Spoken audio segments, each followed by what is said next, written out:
Well, last week was a doozy. I feel like I need a doctor because I have whiplash from all the change in guidance and best practices around LinkedIn lately. First up, we hear from Richard Vanderblom, Mr. Algorithm himself. He tells us that it's now okay to pre-schedule your posts without penalty. Talk about the opposite of what we've been hearing for like years now, right? But here's the caveat. He says you actually still have to be around and active on the platform around the time you post.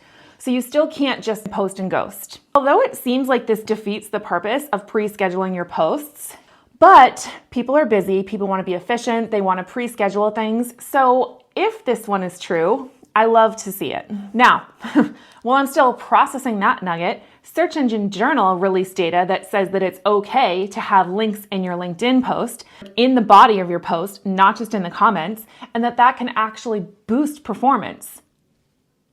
What?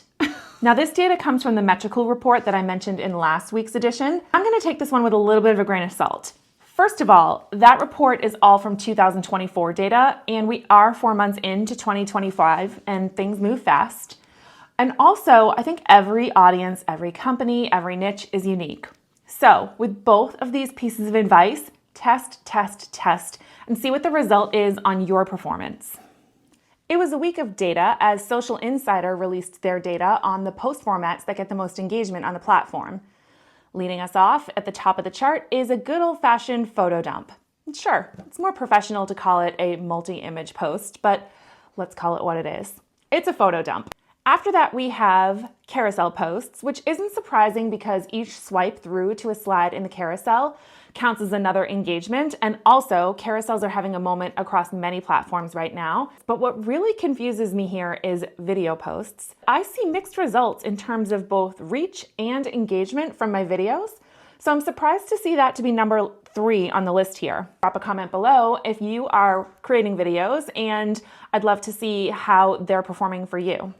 Finally, I had a chance over the weekend to check out Facebook's new friend feed, and I know, we're here on LinkedIn, but this is a social media update. So if you haven't logged into Facebook in a while because you're annoyed by irrelevant information, ads, posts from groups, all that stuff, check out the new friend feed.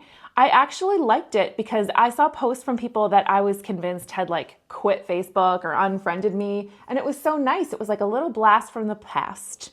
Join us next week for the next episode of the Monday Marketing Minute.